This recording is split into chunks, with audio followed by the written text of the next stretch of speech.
اعوذ باللہ من الشیطان الرجیم بسم اللہ الرحمن الرحیم وَاعْلَمُوا أَنَّمَا غَنِمْتُم مِّن شَيْءٍ فَأَنَّ لِلَّهِ خُمُسَهُ وَلِلرَّسُولِ وَلِذِي الْقُرْبَى وَالْيَتَامَى وَالْمَسَاكِينِ وَابْنِ السَّبِيلِ إِن كُنتُمْ آمَنتُم بِاللَّهِ وَمَا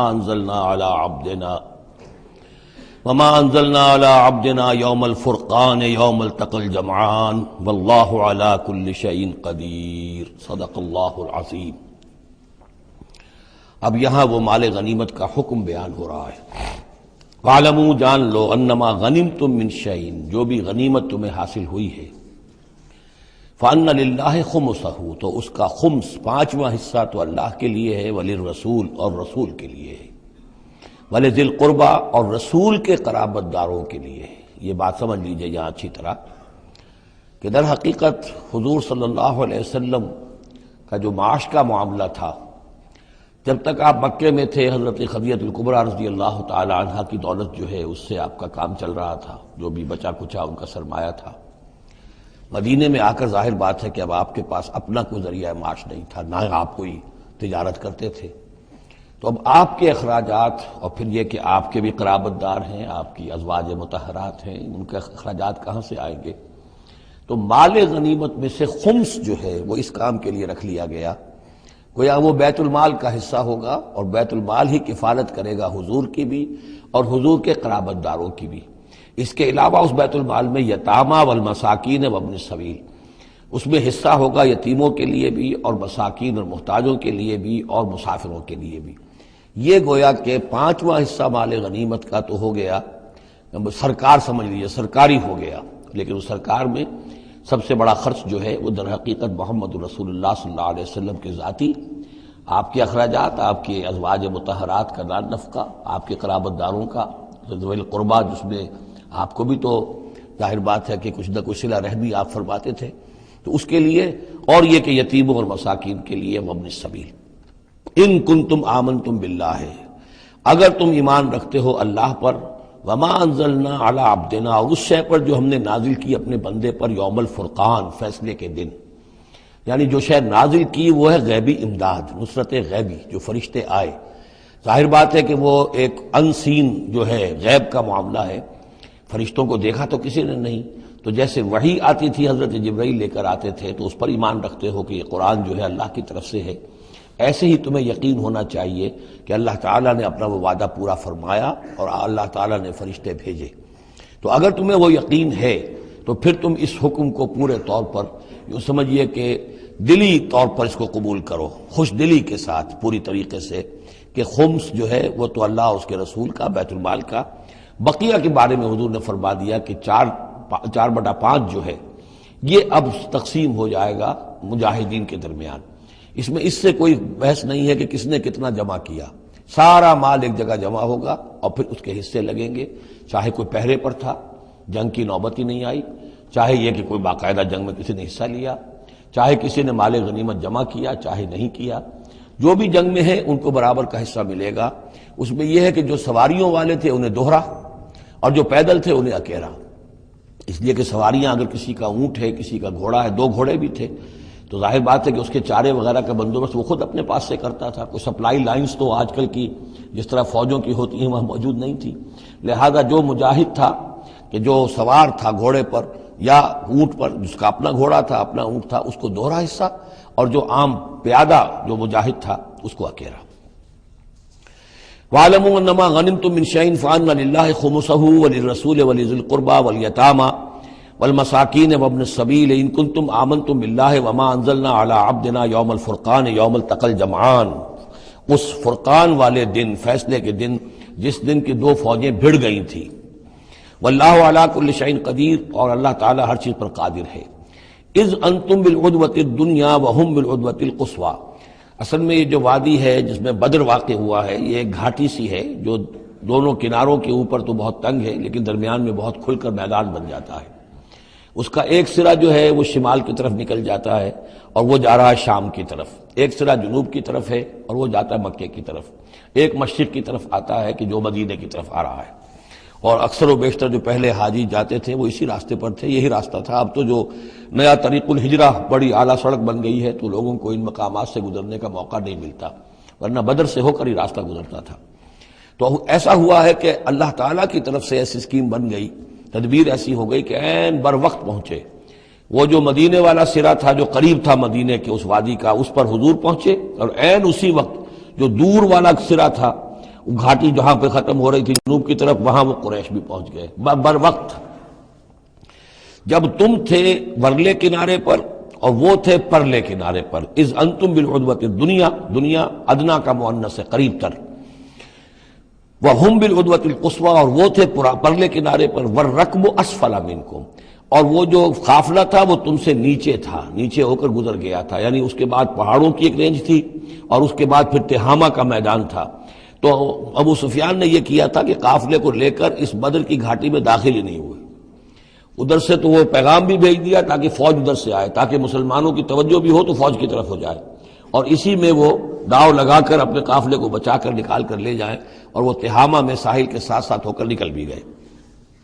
وَلَوْ تَوَاعَدْتُمْ لَاخْتَلَفْتُمْ فِي الْمِيعَادِ، اور اگر تم لوگوں نے آپس میں معاہدہ کیا ہوتا کہ فلاں وقت پر ہمیں پہنچنا ہے، ہو سکتا ہے کہ تم ایک ساتھ نہ پہنچ سکتے، اختلاف ہو جاتا، جیسے اپوائنٹمنٹ ہوتی ہے فلاں وقت پہ میں بھی پہنچوں گا آپ بھی پہنچ جائے تو کچھ نہ کچھ آگے پیچھے ہو جاتا ہے، تو اگر تم طے کر کے بھی آتے تو اتنا نہ ہوتا جتنا کہ ہم نے اپنی مشیت اپنی تدبیر سے کر دیا کہ عین وقت پر تمہیں وہاں پہنچا دیا۔ اس کی وجہ کیا تھی؟ ہم چاہتے تھے کہ یہ ٹکراؤ ہو جائے اور یہ بات واضح ہو جائے کہ جان لیں اہل مکہ کہ اللہ تعالیٰ کی نصرت کس کے ساتھ ہے، اس کے عوام بھی سمجھ لیں۔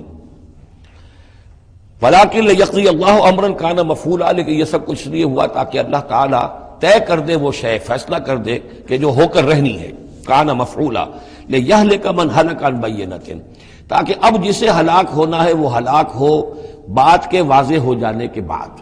اب بھی عوام کی اگر آنکھیں نہیں کھلتی تو پھر وہ مورد الزام خود ہے۔ اب ان کے سرداروں نے جو کچھ ان کی مت ماری تھی، اب آ کر اس موقع کے بعد ان کی آنکھیں کھل جانی چاہیے۔ اب بھی اگر کوئی ہلاک ہوتا ہے تو بات کے واضح ہونے کے بعد ہلاک ہو۔ لِيَهْلِكَ مَنْ هَلَكَ عَنْ بَيِّنَةٍ وَيَحْيَىٰ مَنْ حَيَّ عَنْ بَيِّنَةٍ، اور جسے جینا ہے، جس کی زندگی ہے روحانی زندگی، اور جو سیدھے راستے پر آنا چاہتا ہے وہ بھی اس بینہ کی بنا پر وہ سیدھے راستے پر آ جائے اور حیات معنوی حاصل کر لے۔ وَإِنَّ اللَّهَ سَمِيعٌ عَلِيمٌ، اور یقیناً اللہ سب کچھ سننے والا اور جاننے والا ہے۔ اِذْ يُرِيكَهُمُ اللَّهُ فِي مَنَامِكَ قَلِيلًا، جبکہ اللہ تعالیٰ آپ کو دکھا رہا تھا اے نبی ان کو آپ کی نیند میں کم۔ حضور نے خواب میں دیکھا کہ کوئی بڑی طاقت نہیں ہے، بڑی تھوڑی سی جمعیت ہے قریش کی جو آئی ہے، حالانکہ 1000 کا لشکر تھا۔ وَلَوْ أَرَاكَهُمْ كَثِيرًا، اور اگر آپ کو دکھایا ہوتا کہ وہ بڑی بڑی تعداد میں آ رہے ہیں، لَفَشِلْتُمْ، اور آپ نے وہ بات بتائی ہوتی صحابہ کرام کو، اپنے ساتھیوں کو، تو اے مسلمانوں پھر تم کمزوری دکھاتے، تمہیں ڈھیلے پڑ جاتے۔ وَلَتَنَازَعْتُمْ فِي الْأَمْرِ، اور معاملے کے اندر پھر کوئی ایک اور تنازع کھڑا ہو جاتا کہ ہمیں یہاں جنگ کرنی بھی چاہیے کہ نہیں۔ وَلَٰكِنَّ اللَّهَ سَلَّمَ، لیکن اللہ تعالیٰ نے سلامتی پیدا فرما دی۔ إِنَّهُ عَلِيمٌ بِذَاتِ الصُّدُورِ، یقیناً وہ جو کچھ سینوں کے اندر ہے اس سے واقف ہے۔ اس کی توجیہ یہ کی ہے مفسرین نے کہ اگرچہ نبی کا خواب جھوٹا نہیں ہو سکتا، یہ نہیں تھا کہ حضور کو جو خواب دکھایا گیا وہ غلط تھا، اصل میں ان کی جو معنوی حقیقت تھی وہ دکھا دی گئی۔ ایک ہے کسی شے کے اندر جو کمیت ہے، کوانٹیٹیو ایلیمنٹ ہے اس کا، ایک ہے جو اس کی کیفیت ہے، جو اس کے اندر اصل حقیقت ہے۔ تو یہ بات جو ہے اچھی طرح سمجھ لینے کی ہے کہ مکے سے جو اصل نفری آئی تھی وہ تو ان عوام الناس کی تھی کہ جن کو بارے میں جن کو معلوم تھا کہ محمد ہمارے بہترین آدمی ہیں صلی اللہ علیہ وسلم، اور جو ان کے ساتھی ہیں وہ ہمارے گل سرسبد ہیں، ہمارے خاندان کے قریش کے بہترین لوگ ہیں، اور پھر یہ کہ انہوں نے کوئی جرم نہیں کیا ہے، کوئی ظلم نہیں کیا ہے، وہ صرف ایک خدا واحد کا کے ماننے والے اور جو ہے وہ نیکیوں کا حکم دینے والے ہیں۔ تو جو ان کے ہاں جو بھی جس کو ہم کہتے ہیں سائلنٹ میجورٹی، عوام الناس، ان کے دل اپنے لیڈروں کے ساتھ نہیں تھے۔ آ تو گئے تھے، وہ ظاہر ان کا جبر تھا، ان کا فیصلہ تھا، لیڈروں کا حکم تھا، آ گئے تھے، لیکن مارے باندھے کو آئے ہوئے تھے۔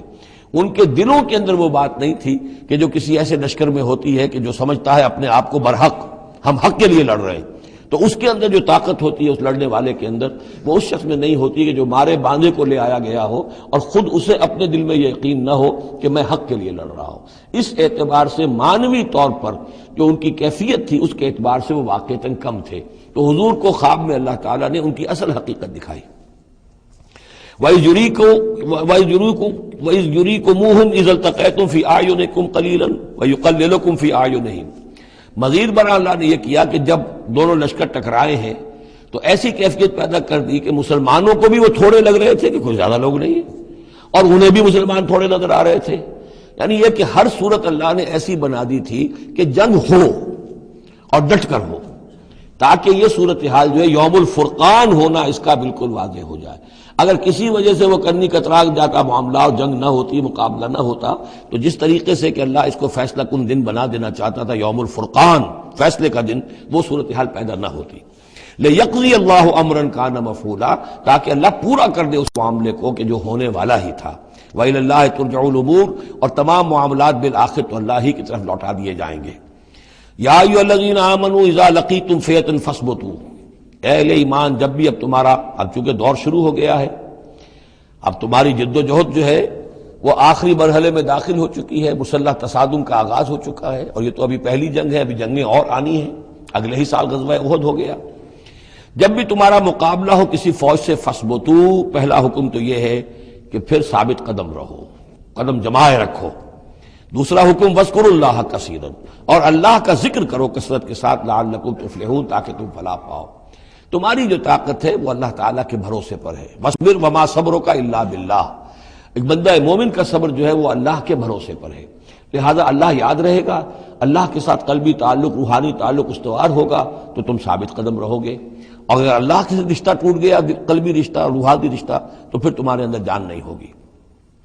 اور تیسرا حکم لعلکم تفلحون، تاکہ تم مراد پاؤ. اور تیسرا حکم اطیعوا اللہ ورسولہ، اور دیکھو تیسرا حکم یہ ہے کہ جو ڈسپلن ہے اس کی پابندی کرو، حکم مانو اللہ کا اور اس کے رسول کا.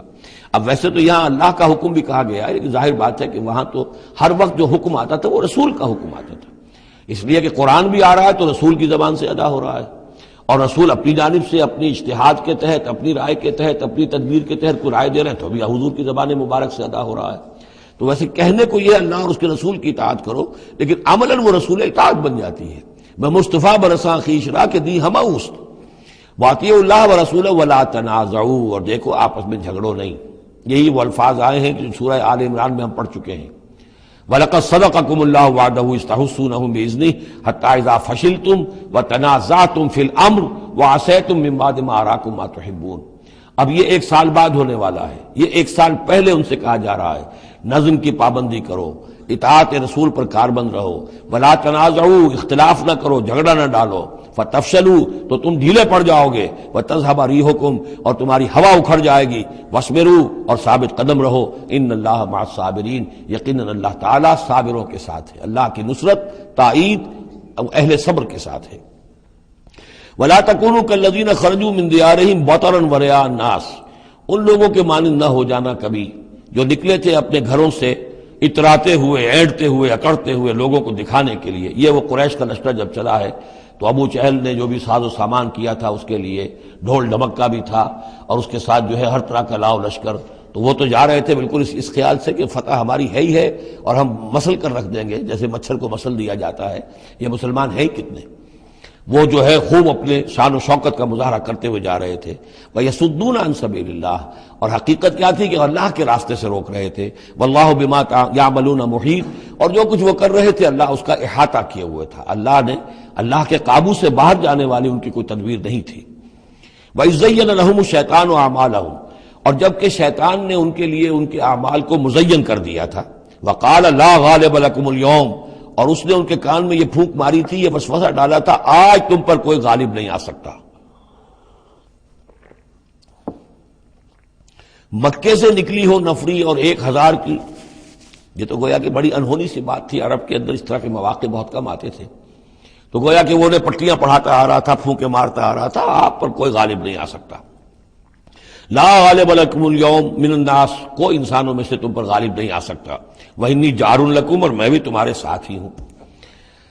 فلما تراءت الفئتان، اور جب دونوں لشکروں نے ایک دوسرے کو دیکھا، آمنے سامنے ہوئی. نکص علی عقبیہ، تو وہ شیطان اپنی ایڑیوں کے بل پیچھے مڑ گیا، بھاگا. وقال، اور اس نے کہا انی بریء منکم، میں تم سے لا تعلق ہوں، میرا تم سے کوئی تعلق نہیں. انی ارا ما لا ترون، میں وہ کچھ دیکھ رہا ہوں جو تم نہیں دیکھ رہے. فرشتوں کو دیکھنا جو ہے، چونکہ یہ بھی ناری مخلوق ہے، نور اور نار میں بڑا قرب ہے. نوری مخلوق ہے ملائکہ، اور ناری مخلوق ہے جن. اور یہ جن ہے عزازیل ابلیس. تو اس کو نظر آ گیا فرشتے آ رہے ہیں. انی ارا ما لا ترون، میں وہ کچھ دیکھ رہا ہوں جو تم نہیں دیکھ سکتے. انی اخاف اللہ، مجھے اللہ کا خوف ہے. واللہ شدید العقاب، اور اللہ سزا دینے میں بہت سخت ہے. اذ یقول المنافقون والذین فی قلوبہم مرض. اب یہ ایک نقشہ تو یہ تھا کہ جب چلے آ رہے تھے قریش کا لشکر لے کر ابو جہل اور اس کے ساتھی سردار، اور ادھر شیطان بھی ان کو پہلے تو پیٹ ٹھوکتا ہوا آ رہا ہے اور عین وقت پر جو ہے وہ ان کو ساتھ چھوڑ کر بھاگا ہے. ادھر جب مدینے کے اندر اب جہاں وہاں سے مسلمان چلے تھے، حضور چلے تھے، تو جو کوئی منافق پیچھے رہ گئے تھے وہ اب باتیں کر رہے تھے. اذ یقول المنافقون والذین فی قلوبہم مرض، جبکہ کہہ رہے تھے وہ منافق لوگ اور وہ لوگ کہ جن کے دلوں میں روگ تھا.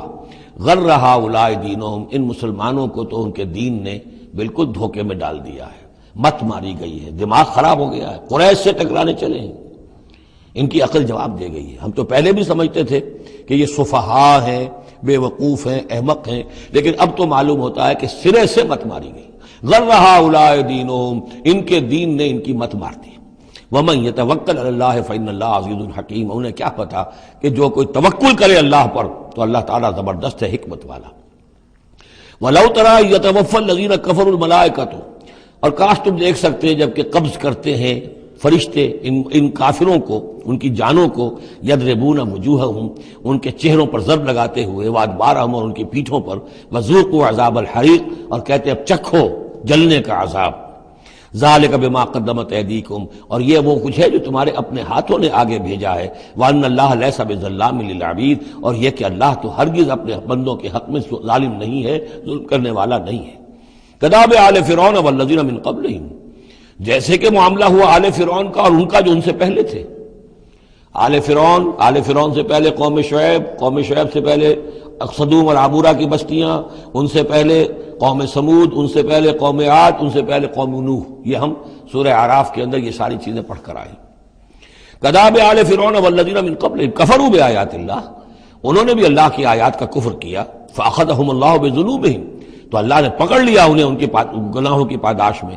ان اللہ قوی شدید العقاب، یقیناً اللہ تعالیٰ قوی ہے، قوت والا ہے، زور آور ہے، اور سزا دینے میں سخت ہے. ذالک بان اللہ لم یکن مغیرا نعمۃ انعمها علی قوم حتی یغیروا ما بانفسہم، یہ اس لیے ہے کہ اللہ تعالیٰ کا یہ طریقہ نہیں ہے کہ کوئی نعمت جو اس نے کسی قوم کو دی ہو اس میں تغیر کر دے جب تک کہ وہ قوم اپنے اندر کی کیفیت کو متغیر نہ کر دے. یعنی یہ ہر قوم جو اٹھی تھی اسی شکل میں اٹھی تھی کہ اللہ تعالیٰ نے ایک نبی بھیجا. جیسے کہ قوم ہود ختم ہوئی تو حضرت ہود اور ان کے ساتھیوں کے ذریعے سے ایک نئی قوم وجود میں آئی جو آگے چل کر سمود کہلائی. تو یہ لوگ کون تھے؟ یہ لوگ تھے جن کو اللہ نے نعمت دی تھی، انعام دیا تھا، احسان کیا تھا، ایمان انہیں ملا تھا.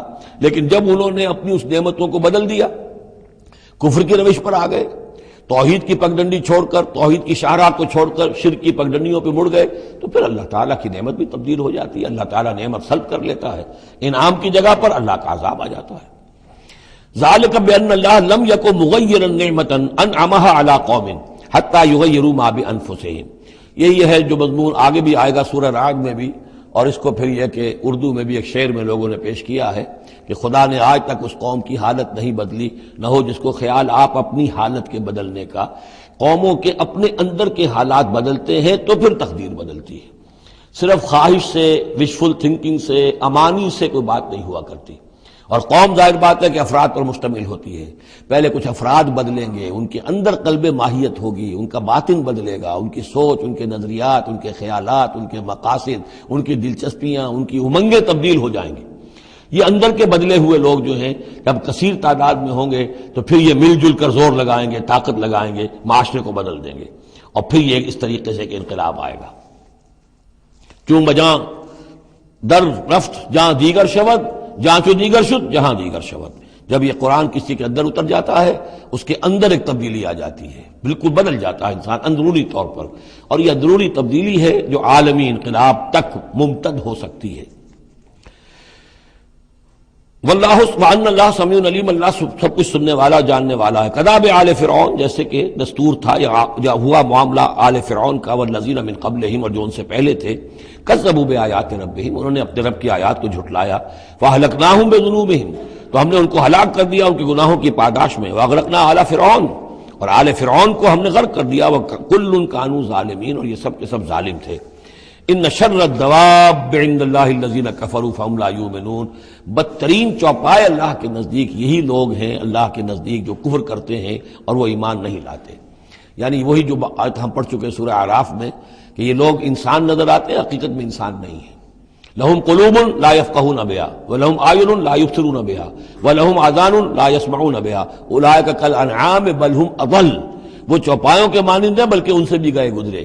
اس لیے شر الدواب کہا گیا. تمام جانداروں میں اور جمان چوپایوں میں، جانوروں میں سب سے برے لوگ جو ہیں وہ یہ انسان نما حیوان ہیں کہ جن کے اندر عقل نہیں، جن کے اندر شعور نہیں، جو ایمان سے خالی ہیں اور کفر پر اور صرف دنیا کی لذتوں پر ریجھ گئے.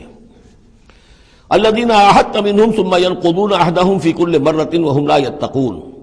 وہ لوگ کہ جن سے آپ نے اے نبی معاہدہ کیا تھا پھر وہ ہر مرتبہ اپنا عہد توڑتے ہیں اور اس کا کوئی ڈر نہیں رکھتے. اب یہ اشارہ ہو رہا ہے یہود کی طرف، کیونکہ حضور جب مدینے میں تشریف لائے تو میں نے آپ کو شروع میں بتا دیا تھا کہ آپ نے بہت بڑا یہ سمجھیے کہ اس کو Montgomery what, professor Montgomery what نے جس قدر تعریف کی ہے اس کی، اور سارے جتنے بھی الفاظ ہو سکتے تھے انگریزی زبان میں، اسٹیٹسمین شپ کہ حضور کا معاملہ، فہمی کا معاملہ، تدبر کا معاملہ، سیاست کو سمجھنے کا معاملہ، اس کی بہت بڑی بات یہ ہے کہ آپ نے یہودی قبائل جو تھے تینوں ان کو معاہدوں میں جکڑ لیا. تو یہ ایک بہت بڑا آپ کا کارنامہ تھا. لیکن اب ظاہر بات ہے جکڑے تو وہ گئے، اندر سے وہ دشمنی کرتے تھے، ساز باز کرتے تھے. اوپر معاہدہ ہے، اندر سے ساز باز چل رہی ہے، پیغامات بھیجے جا رہے ہیں قریش کو کہ کیا کر رہے ہیں آپ لوگ، کیوں دیر کر رہے ہیں، کیوں نہیں حملہ کرتے، ہم اندر سے آپ کی مدد کریں گے. تو یہ کھدبد ابھی چل رہی تھی. تو فرمایا الذین عاہدت منہم ثم ینقضون عہدہم، وہ لوگ کہ جن سے نبی آپ نے عہد کیا، معاہدے کیے، اور وہ یہ کہ اپنے معاہدے توڑ رہے ہیں. فی کل مرۃ، ہر بار. وہم لا یتقون، اور وہ ڈرتے نہیں ہیں. فإما تثقفنہم فی الحرب، تو اگر آپ پا جائیں انہیں جنگ میں، فشرد بہم من خلفہم، تو ان کو ایسی سزا دیجئے کہ جو پیچھے ہیں ان کے ہوش ٹھکانے آ جائیں. لعلہم یذکرون، تاکہ انہیں عبرت حاصل ہو جائے. یعنی یہ کہ اب ایک تو یہ ہے کہ وہ کوئی صرف ان کی جو ہے وہ وہاں سے خطوط جا آ رہے ہیں، پیغام رسانی ہو رہی ہے، لیکن کہیں اگر ان میں اس کا کوئی شخص جنگ میں بھی پکڑا جائے، واقعتاً وہ جنگ میں شریک ہو جائے، قریش کی طرف سے آ جائے اور پکڑا جائے، تو پھر اس کو وہ سزا دیجئے کہ جو ایک کی سزا جو ہے وہ سینکڑوں کے ہوش ٹھکانے کر دے. یہ ہے مطلب. وَإِمَّا تَثْقَفَنَّهُمْ فِي الْحَرْبِ فَشَرِّدْ بِهِمْ، ایسی سزا ان کو دیجئے من خلفہم کے جو ان سے پیچھے ہیں ان کے بھی ہوش ٹھکانے ہو جائیں. لعلہم یذکرون، شاید کہ پھر وہ نصیحت پکڑ لیں.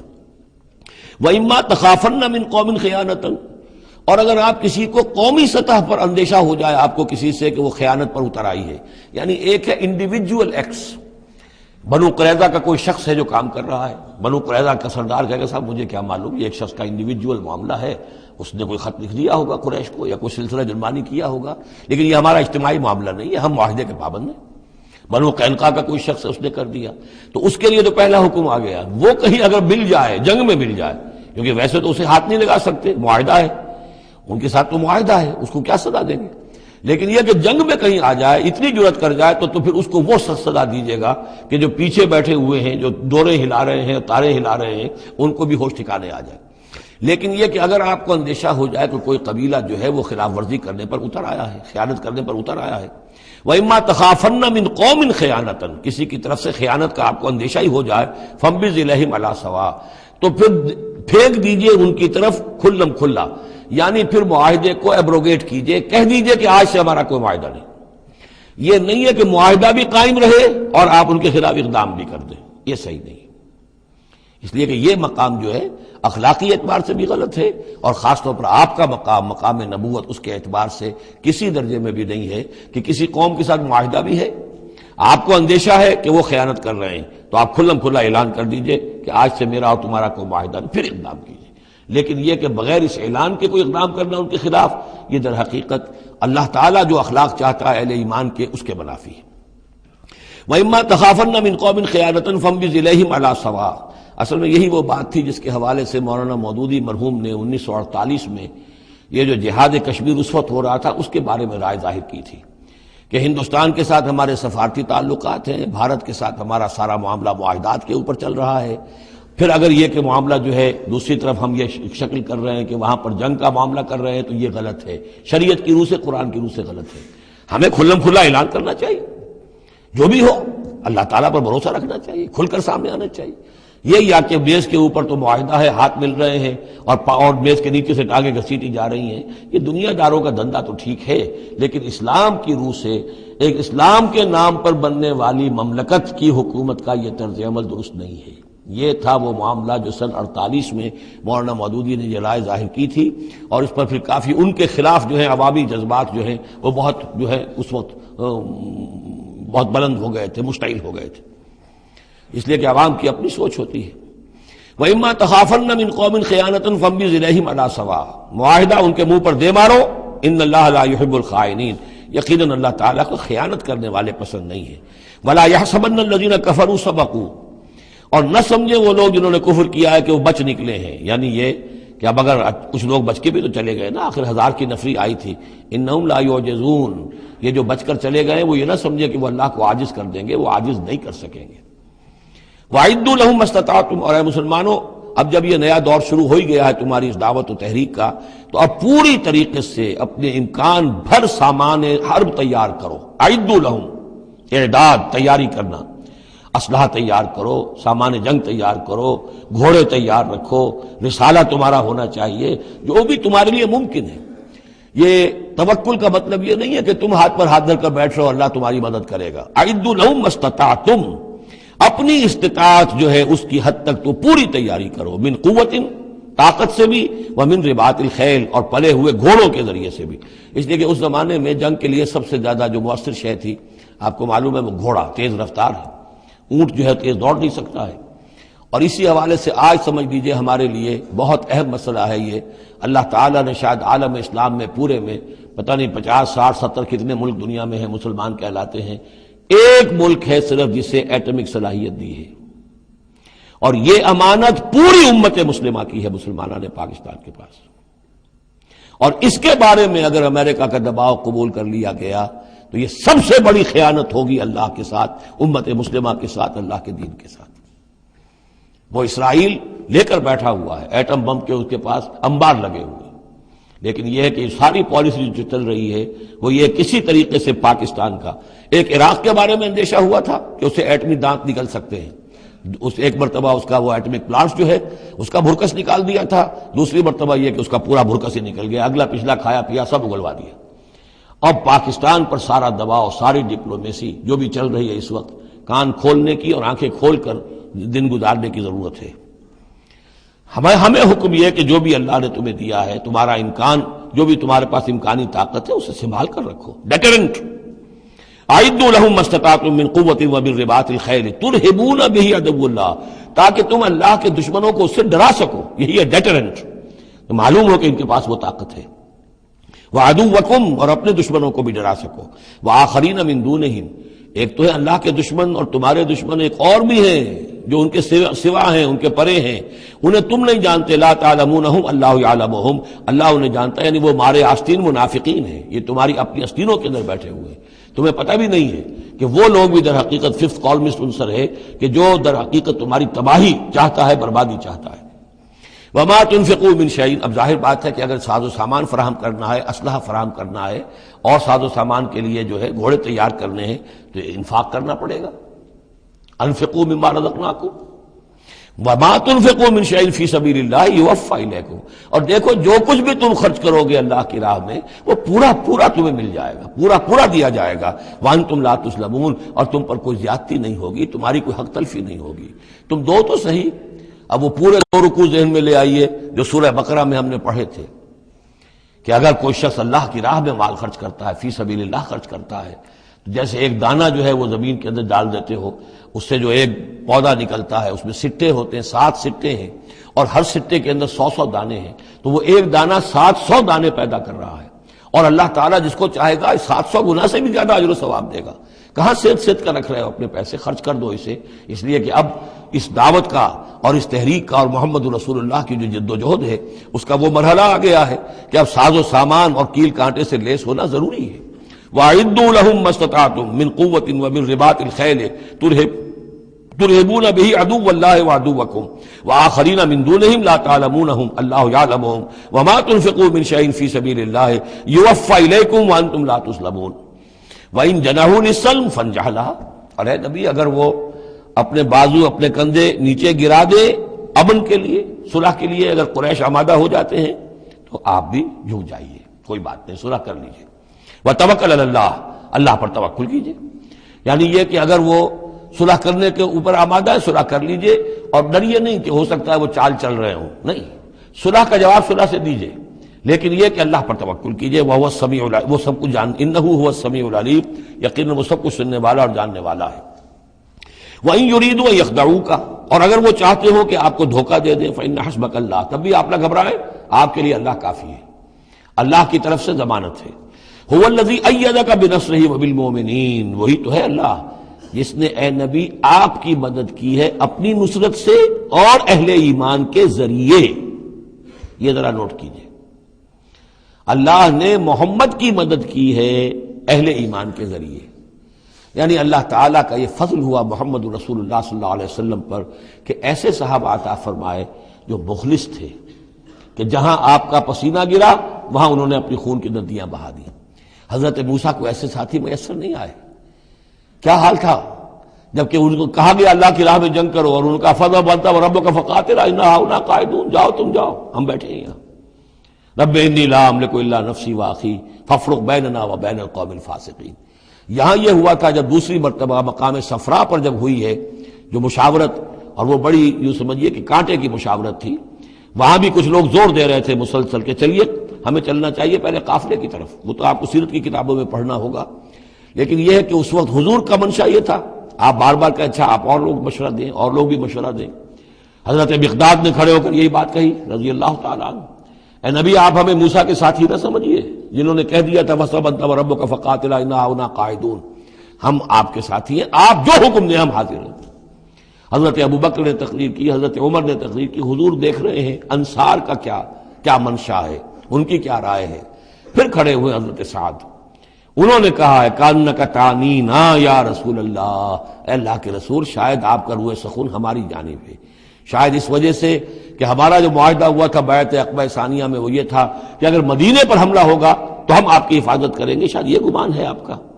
فَإِنَّا آمَنَّا بِكَ وَصَدَّقْنَاكَ، ہم آپ پر ایمان لا چکے، ہم نے آپ کی تصدیق کی، ہم نے آپ کو اللہ کا رسول مانا، اب ہمارے پاس کوئی آپشن نہیں ہے۔ خدا کی قسم اگر آپ اپنا گھوڑا سمندر میں ڈال دیں گے ہم بھی آپ کے پیچھے اپنی سواریاں سمندر میں ڈال دیں گے، اور خدا کی قسم اگر آپ ہمیں کہیں گے ہم اپنی اونٹنیوں کو دبلا کر دیں گے برق الغماد تک جا پہنچیں گے، یعنی یمن کا شہر ہے برق الغماد، وہاں تک پہنچ جائیں گے چاہے ہماری اونٹنیاں لاغر ہو جائیں۔ اس کے بعد حضور کا چہرہ کھل اٹھا کہ انصار کی طرف سے بھی ان کے ایک رئیس نے یہ بات کہی ہے، پھر آپ نے کہا چلو اب بدر کی طرف۔ تو یہ اللہ تعالیٰ نے گویا کہ حضور کی مدد کی ہے اہل ایمان سے۔ هو الذی ایدک بنصرہ، ایک تو اللہ کی مدد آئی آسمان سے، فرشتے آئے، اور ایک وبالمؤمنین، اور اہل ایمان کے ذریعے سے آپ کی مدد کی ہے۔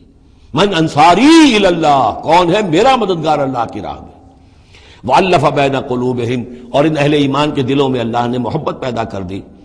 لَوْ أَنفَقْتَ مَا فِي الْأَرْضِ جَمِيعًا مَا أَلَّفْتَ بَيْنَ قُلُوبِهِمْ، ارے نبی اگر آپ دولت کے ذریعے سے محبت پیدا کرتے کہ لوگوں کو زیادہ زیادہ ان کے دل کی نرمی کے لیے، تالیف قلب کے لیے جو ہے پیسے دیے جائیں، اگر زمین کی ساری دولت بھی آپ خرچ کر دیتے تو ان میں یہ تالیف، یہ الفت پیدا نہیں ہو سکتی تھی۔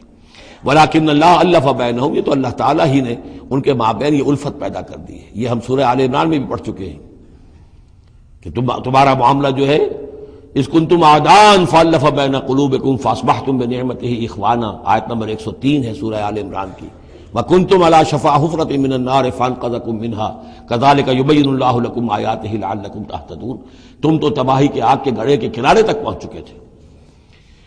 وَلَٰكِنَّ اللَّهَ أَلَّفَ بَيْنَهُمْ إِنَّهُ عَزِيزٌ حَكِيمٌ، یقیناً وہ زبردست ہے، حکمت والا۔ یا ایھا النبی حسبک اللہ ومن اتبعک من المؤمنین، اے نبی آپ کے لیے اللہ کافی ہے اور وہ کہ جو پیروی کر رہے آپ کی اہل ایمان میں سے۔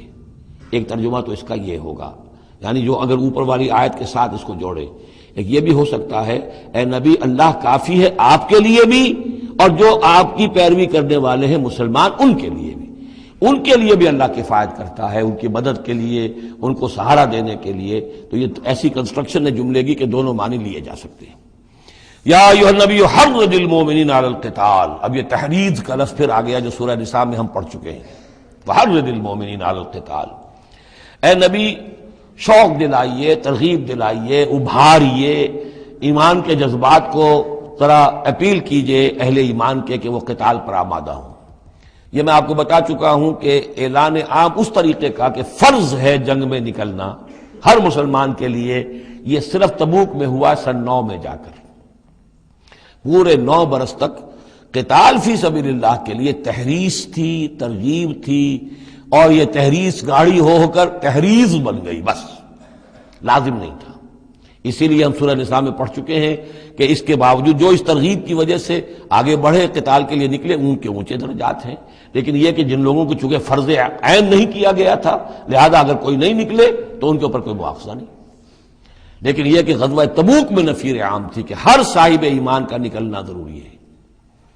حرض المؤمنین علی القتال ان یکن منکم 20 صابرون، اگر تم میں سے 20 ہوں گے صبر کرنے والے، یغلبوا 200 تو وہ 200 پر غالب آ جائیں گے۔ وَإِن یکن منکم 100، اور اگر ہوں گے تم میں سے 100، یغلبوا 1000، وہ غالب آ جائیں گے 1000 پر، من الذین کفروا، کافروں میں سے، بأنہم قوم لا یفقہون، اس لیے کہ وہ سمجھ نہیں رکھتے۔ سمجھ سے مراد کیا ہے؟ انہیں اپنے موقف کی حقانیت کا یقین نہیں ہے۔ ایک شخص ہے جو جانتا میں حق پر ہوں، میں حق کے لیے لڑ رہا ہوں۔ ایک شخص ہے ڈل مل ہے، ایسے ہی لڑ رہا ہے، مارے باندھے کو لڑ رہا ہے، کسی کے کہے سے آ گیا، مرسینری ہے، تنخواہ یافتہ ہے اس لیے آ گیا۔ اب اس میں زمین و آسمان کا فرق ہوگا۔ تو ان لوگوں کو چونکہ وہ شے حاصل نہیں ہے، لہذا ان کی حالت کیا ہے کہ اگر آپ 10 ہوں گے 100 پر غالب آ جائیں گے۔ لیکن اس کے بعد جو اگلی آیت آ رہی ہے وہ گویا کہ اس کی کچھ عرصے کے بعد یقیناً نازل ہوگی جو یہاں شامل کر دی گئی۔ الآن خفف اللہ عنکم، اب اللہ نے تم پر سے تخفیف کر دی ہے۔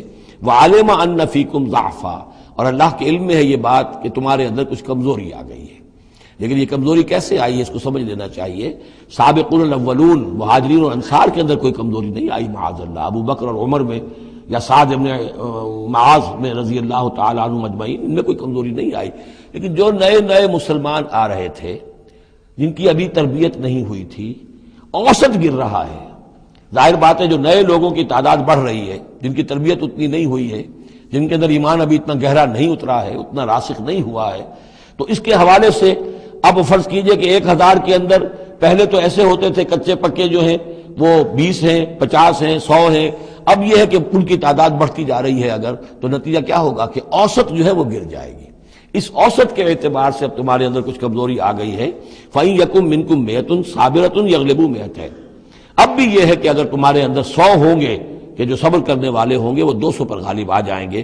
وَإِن يَكُن مِّنكُم 1000، اور اگر تم میں سے 1000 ہوں گے، يَغْلِبُوا 2000 بِإِذْنِ اللَّهِ، تو وہ 2000 پر غالب آ جائیں گے اللہ کے اذن سے۔ وَاللَّهُ مَعَ الصَّابِرِينَ، اور یقیناً اللہ صبر کرنے والوں کے ساتھ ہے۔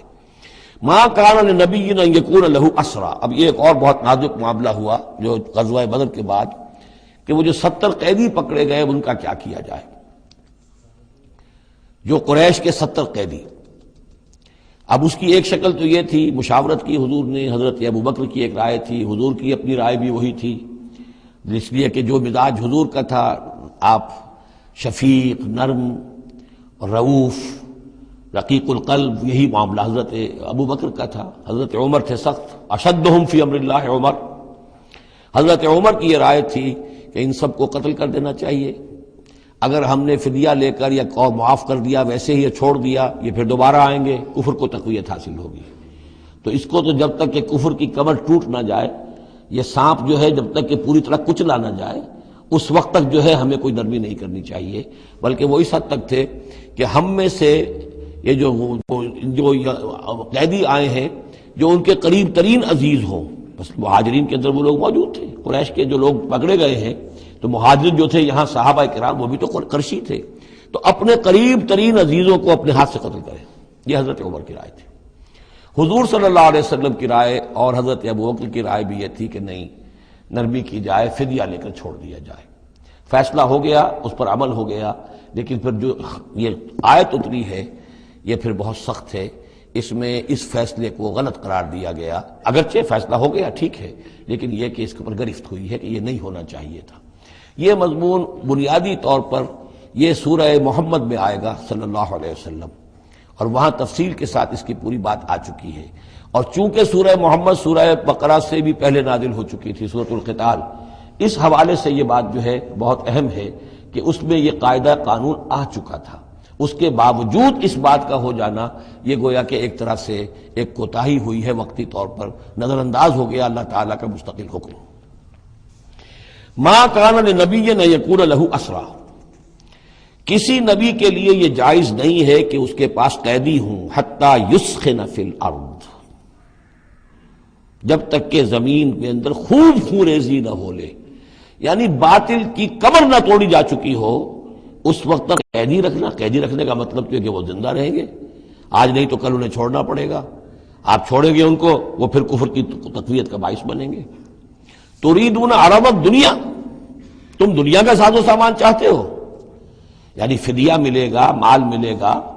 اب یہ ظاہر بات ہے کہ نہ حضور کی یہ نیت ہو سکتی تھی معاذ اللہ، اور نہ حضرت ابو بکر کی، لیکن اللہ تعالیٰ کا معاملہ ہے، جب وہ اپنے نبیوں کے اوپر بھی کبھی گرفت کرتا ہے تو بظاہر الفاظ بڑے سخت ہوتے ہیں، بظاہر بڑے سخت ہوتے ہیں، تو اس کے اندر وہ سختی موجود ہے۔ ظاہر بات ہے کہ یہ بات نہ حضور کے لیے نہ حضرت ابو بکر کے لیے۔ تريدون عرض الدنیا، تم دنیا کا سامان چاہتے ہو، واللہ یرید الآخرہ، اللہ کے پیش نظر آخرت ہے۔ سورہ محمد کی آیت نمبر 4 میں یہ پورا قانون آئے گا، ہم وہاں پڑھ لیں گے۔ واللہ عزیز حکیم، اور اللہ تعالی عزیز اور حکیم ہے۔ لولا کتاب من اللہ سبقہ، اگر نہ ہوتی بات اللہ کی طرف سے جو پہلے سے آ چکی تھی، یعنی سورہ محمد کی آیت نمبر 4، اس میں ایک امکان نکلتا تھا اس کی تعبیر کا، اگرچہ تعبیر کے اندر میرے نزدیک غلطی ہوئی ہے، لیکن پھر بھی ایک اس کے اندر امکان موجود تھا جس کو کہ استعمال کیا ہے محمد الرسول اللہ صلی اللہ علیہ وسلم سے۔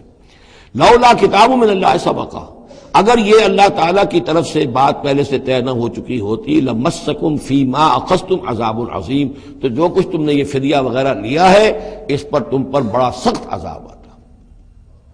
قانون ہم سورہ محمد میں پڑھیں گے کہ وہ کیا تھا، اور اس کی انٹرپریٹیشن کے اندر یہاں حضور نے کس جگہ سے گنجائش نکالی۔ دیکھیے ہوتا یہ ہے کہ آپ کا رجحان نرمی کا ہے تو آپ ایک ہی بات کے اندر سے نرم پہلو نکال لیں گے، جیسے کہ میں نے عرض کیا تھا کہ جو لوگ کے سنتے ہیں الذین یستمعون القول فیتبعون احسن، وہ لوگ کہ جو کسی بات کو سن کر پھر پیروی کرتے ہیں اس میں سے بہترین کی، جو بھی اس میں اعلیٰ ترین درجہ ہے اس تک پہنچنے کی کوشش کرتے ہیں۔ لیکن طبیعت کے اندر اگر نرمی تھی تو اس نرمی کی وجہ سے حضور نے اس کے اندر ایک اپنے لیے گنجائش نکال لی، لیکن چونکہ اس آیت کے اندر وہ گنجائش واقعتاً موجود ہے، لہذا فرمایا اگر وہ نہ ہوا ہوتا، لولا کتاب من اللہ سبقہ، اگر وہ آیت پہلے نازل نہ ہو چکی ہوتی، لمسکم فیما اخذتم عذاب عظیم، تو تم پر جو بھی تم نے لیا ہے یہ فدیہ وغیرہ، اس پر تم پر بڑی سخت پکڑ ہوتی اور عذاب آتا۔ روایات میں آتا ہے کہ حضور بھی اور حضرت ابو بکر بھی دونوں پھر اس آیت کے نزول کے بعد روتے رہے ہیں کہ ہم سے یہ خطا ہوئی ہے۔ بہرحال خطا اجتہادی ہے، کوئی غلط اس طرح کی نہیں ہے کہ کسی صریح حکم کی خلاف ورزی کی گئی ہو، وہ یہ ہے کہ جو بھی اس میں رعایت رکھی گئی تھی اس کو آپ نے اپنے اجتہاد سے اس کے اندر سے جو بھی نرمی کا پہلو تھا وہ نکال دیا۔ فَكُلُوا مِمَّا غَنِمْتُمْ حَلَالًا طَيِّبًا، تو اب کھاؤ جو تمہیں ملا ہے غنیمت۔ غنیمت میں وہ بھی ہے جو عین جنگ کے موقع پر مال غنیمت ملا، اور جو فدیہ اب مل رہا ہے وہ بھی غنیمت ہے۔ حلالا طیبا، کھاؤ، اس میں کوئی اب تمہیں ہچکچاہٹ نہ ہو، حلال اور طیب ستھرا۔ واتقوا اللہ، اللہ کا تقوی اختیار کرو، ان اللہ غفور الرحیم، یقیناً اللہ تعالیٰ بخشنے والا رحم فرمانے والا ہے۔ یا ایھا النبی قل لمن فی ایدیکم من الاسریٰ، اے نبی کہہ دیجئے ان لوگوں سے جو آپ کے قبضے میں ہیں قیدی۔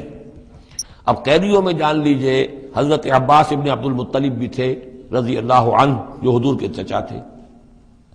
گمان غالب یہ ہے کہ وہ ایمان تو لا چکے تھے، اپنے ایمان کا اعلان نہیں کیا تھا، لہذا جنگ میں کفار کے ساتھ ہو کر آئے تھے، وہ بھی گرفتار تھے۔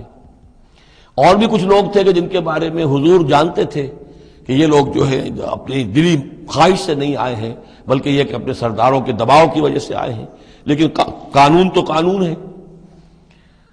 تو اس طریقے کا معاملہ جب ہوا ہے، اور پھر حضور کے اپنے اقدامات، وہ قیدی ہیں ابو العاص، ان کی بڑی صاحبزادی زینب رضی اللہ تعالی عنہ نے پھر ان کے لیے اپنا وہ ہار بھیجا ہے جو حضرت خدیجہ نے انہیں شادی کے موقع پر دیا تھا۔ تو یہ ایسی کیفیات ہیں، ہم جب پڑھتے ہیں ان چیزوں کے تو ہمارے لیے تو ایک تعلق جو ہے وہ ایک ماضی کی تاریخ کے قصوں کی ہے۔ وہاں تو یہ خونی رشتے بھی تھے، تعلقات بھی تھے، ایک ہی خاندان ہے، ایک ہی قبیلہ ہے، اسی کے لوگ آئے ہوئے ہیں۔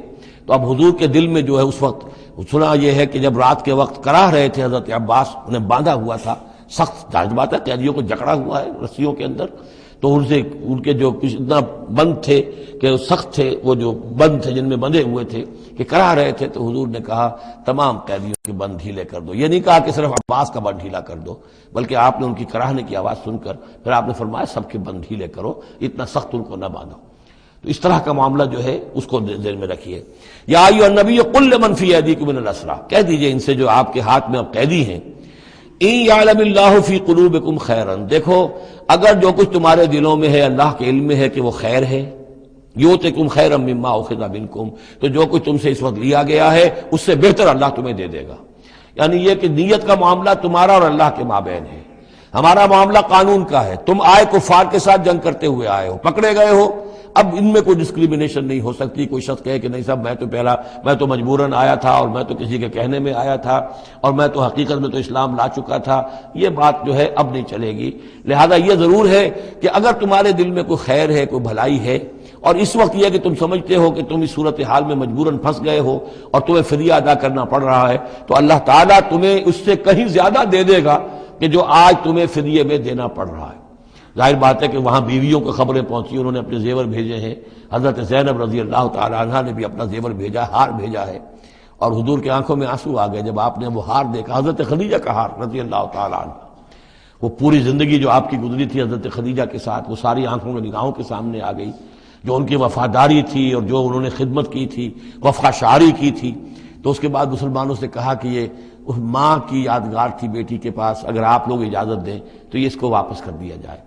تو اس کو پھر لوگوں کی اجازت سے وہ ہار واپس کیا گیا۔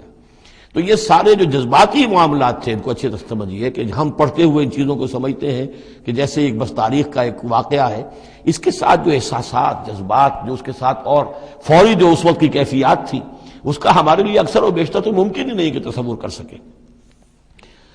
یا ایھا النبی قل لمن فی ایدیکم من الاسریٰ، اے نبی کہہ دیجئے ان لوگوں سے جو آپ لوگوں کے قبضے میں ہیں اس وقت، ان قیدیوں میں سے، ان یعلم اللہ فی قلوبکم خیرا، اگر اللہ کے علم میں ہے کہ تمہارے دل میں خیر ہے، یؤتکم خیرا مما اخذ منکم، تو جو کچھ تم سے لیا گیا ہے اللہ اس سے بہتر تمہیں دے دے گا، ویغفر لکم، اور تمہیں بخش دے گا، واللہ غفور الرحیم، اور اللہ غفور الرحیم ہے۔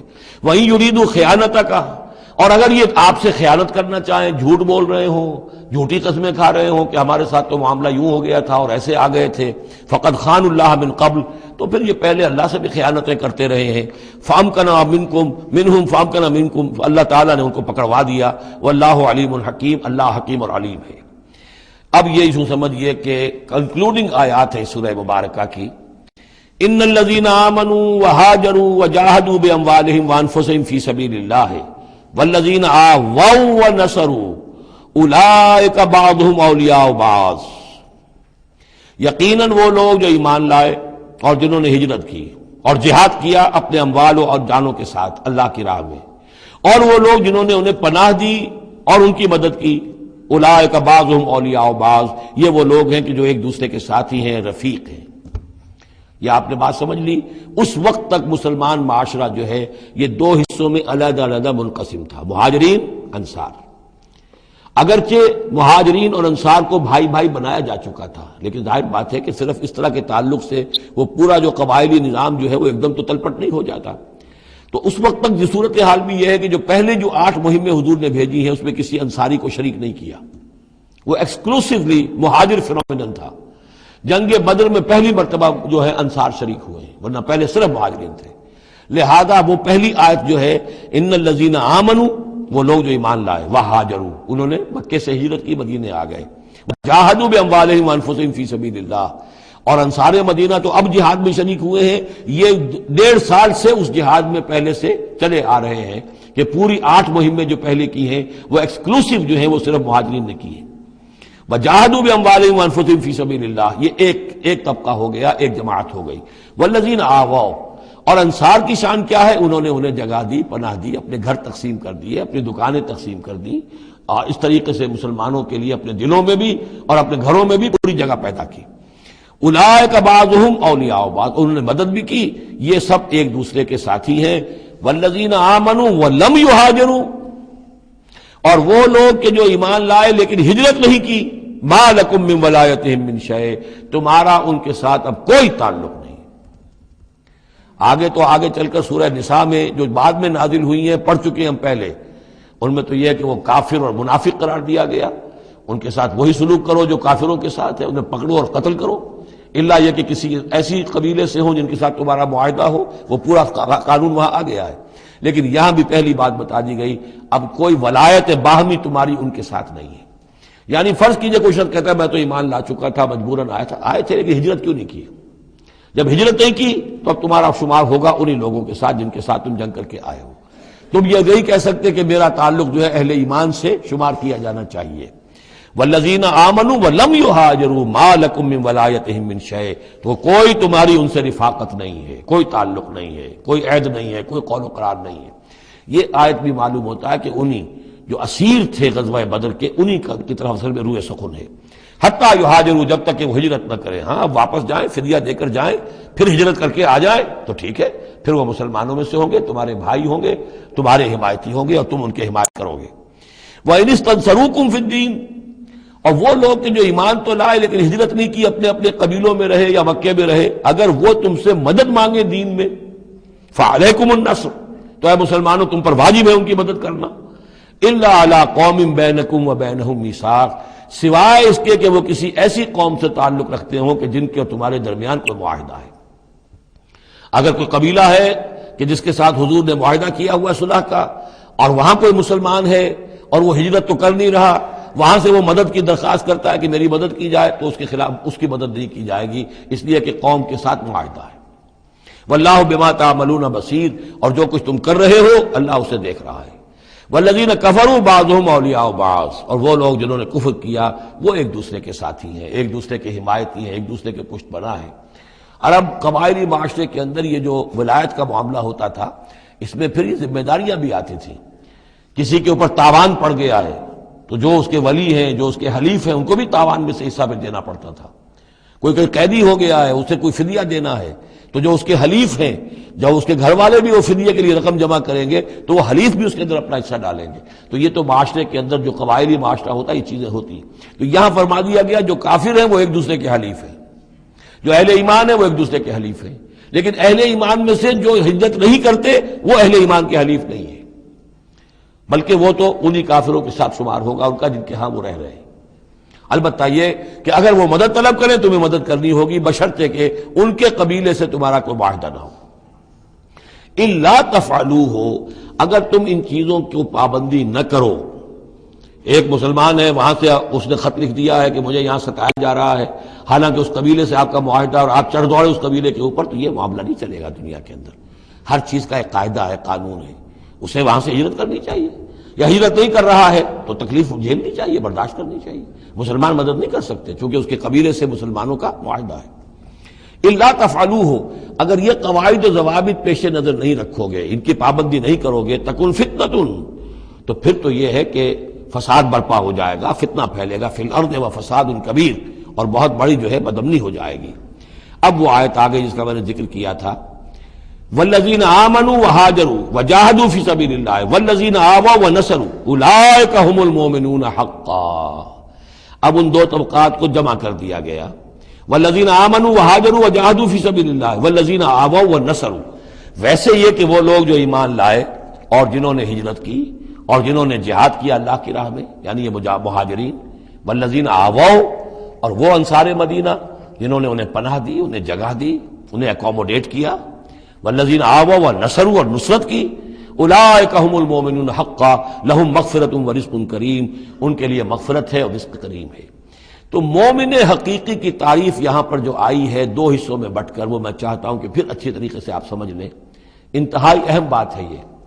ایک مسلمان کے لیے بنی الاسلام علی خمس، 5 چیزیں ہیں، کلمہ شہادت، نماز، روزہ، حج، زکوٰۃ، لیکن حقیقی مومن ہونے کے لیے دو چیزیں اور بڑھیں گی، صرف شہادت نہیں، یقین قلبی اور نماز روزہ حج زکوٰۃ کے ساتھ جہاد فی سبیل اللہ۔ گویا کہ 7 چیزیں ہوں گی، 7 شرطیں پوری ہوں گی تو ایک شخص بندہ مومن کہلائے گا۔ یہ تعریف ہے کہ جو سورہ الحجرات کی آیت نمبر 14-15 میں آئی، وہاں پہلے فرمایا قالت الاعراب آمنا قل لم تؤمنوا ولکن قولوا اسلمنا ولما يدخل الايمان في قلوبكم۔ یہ بدو کہہ رہے ہیں ہم ایمان لے آئے، اے نبی ان سے کہہ دیجئے تم ایمان نہیں لائے ہو، بلکہ یوں کہو کہ ہم مسلمان ہو گئے، ہم نے اطاعت قبول کر لی ہے، ابھی تک ایمان تمہارے دلوں میں داخل نہیں ہوا۔ اب اگلی آیت میں پھر اسی سیاق کے اندر اگلی آیت میں مومن کون ہے؟ انما المؤمنون الذين آمنوا بالله ورسوله ثم لم يرتابوا۔ مومن تو وہ ہیں جو ایمان لائیں اللہ پر، اس کے رسول پر، پھر شک نہ باقی رہے، یقین بن جائے۔ اور دوسرے وجاہدوا باموالہم وانفسہم فی سبیل اللہ، اور وہ جہاد کریں اللہ کی راہ میں اپنی جانوں اور مالوں کے ساتھ۔ اولئک هم الصادقون، صرف وہ سچے ہیں۔ اس کو میں نے پرکار سے تشبیہ دی تھی۔ اب اگر وہ دل میں یقین ہے تو اس کی کیا کیفیات پیدا ہو جائیں گی؟ دلی یقین کی کیفیات وہ شروع میں آ گئی ہیں۔ انما المؤمنون الذین اذا ذکر اللہ وجلت قلوبہم، اہل ایمان تو وہ ہیں حقیقت میں کہ جب اللہ کی یاد کرتے ہیں، اللہ کا ذکر ہوتا ہے، ان کے دل لرز اٹھتے ہیں۔ وَإِذَا تُلِيَتْ عَلَيْهِمْ آيَاتُهُ زَادَتْهُمْ ایمانا، جب ان کو اللہ کی آیات پڑھ کر سنائی جاتی ہیں ان کے ایمان میں اضافہ ہوتا ہے۔ وَعَلَىٰ رَبِّهِمْ يَتَوَكَّلُونَ، ان کا توکل، ان کا بھروسہ کل کا کل اللہ کی ذات پر ہے۔ الذین یقیمون الصلاۃ ومما رزقناہم ينفقون، اور وہ لوگ جو نماز قائم کرتے ہیں اور انفاق کرتے ہیں اللہ کی راہ میں اس میں سے جو ہم نے دیا۔ اولئک هم المؤمنون حقا، یہ ہے سچے مومن، پکے مومن۔ لیکن یہ مومن کی شخصیت کی تصویر کا ایک رخ ہے۔ بدقسمتی سے ہمارے ہاں یہ 2 رخ علیحدہ ہو گئے۔ معاملہ یہ ہے کہ یہ ورق، اس ورق کا ایک صفحہ یہ ہے، ایک صفحہ یہ ہے، یہ انسیپریبل ہے، صفحات کو جدا نہیں کر سکتے آپ۔ ورق ایک ہے، اس کا ایک رخ یہ ہے صفحہ، ایک رخ یہ ہے صفحہ۔ مومن کی شخصیت کا ایک صفحہ، اس کی تصویر کا ایک رخ یہ ہے، دل میں یقین ہے، اللہ کی یاد کرتا ہے، دل لرزتا ہے، آیات قرآنی پڑھتا ہے یا سنتا ہے، دل میں ایمان بڑھتا ہے، ہر معاملے میں توکل، اس کا بھروسہ اللہ کی ذات پر ہے، نماز قائم کیے ہوئے ہے، زکوٰۃ ادا کرتا ہے، اللہ کی راہ میں خرچ کرتا ہے۔ یہ شخصیت کا ایک رخ ہو گیا، اولئک هم المؤمنون حقا۔ لیکن یہ ایک رخ ہے، اور دوسرا رخ کیا ہے؟ وہ ہم والذین آمنوا وہاجروا وجاہدوا فی سبیل اللہ والذین آووا ونصروا اولئک هم المؤمنون حقا۔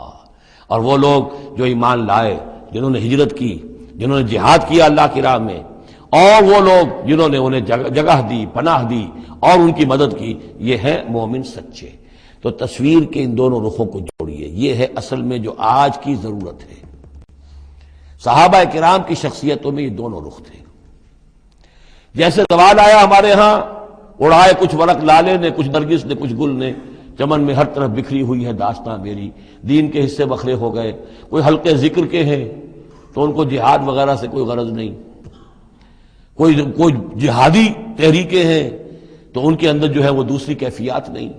اس طرح کے معاملات جو ہے تقسیم ہو چکے ہیں۔ جب تک کہ یہ مکمل شخصیتیں وجود میں نہیں آئیں گی، یہ ظاہر بات ہے صحابہ کی کمیت کے اعتبار سے تو وہاں تک نہیں پہنچ سکتے، لیکن ان کا عکس تو ہو، اس طرح کی کیفیت متوازن طریقے پر۔ اگر 25% ادھر ہے 25% ادھر بھی ہو، 10% ادھر ہے 10% ادھر بھی ہو، لیکن ایک ہی طرف 70% ہو جائے، دوسری طرف 0 ہو، وہ معاملہ گڑبڑ ہے۔ یہ دونوں جو رخ ہے شخصیت کے، ان کو جمع کرنے کی ضرورت ہے۔ اولئک هم المؤمنون حقا لهم مغفرۃ ورزق کریم، ان کے لیے مغفرت ہے اور رزق کریم ہے۔ اللہم ربنا اجعلنا منہم، اللہم ربنا اجعلنا منہم والذین آمنوا من بعد وہاجروا وجاہدوا، اور جو لوگ بعد میں ایمان لائے یا لائیں گے اور ہجرت کریں، جہاد کریں، وجاہدوا معکم، تمہارے ساتھ ہو کر جہاد کریں، فاولئک منکم، تو اے مسلمانوں وہ تم ہی میں سے ہیں، تمہاری جماعت، تمہاری امت حزب اللہ کے حصے ہوں گے۔ وَأُولُو الْأَرْحَامِ بَعْضُهُمْ أَوْلَىٰ بِبَعْضٍ فِي کتاب اللہ، البتہ اللہ کا جو قانون ہے، جو شریعت ہے، مثلا جو وراثت کا معاملہ ہے، اس کا تعلق جو اولو الارحام کے ساتھ ہے۔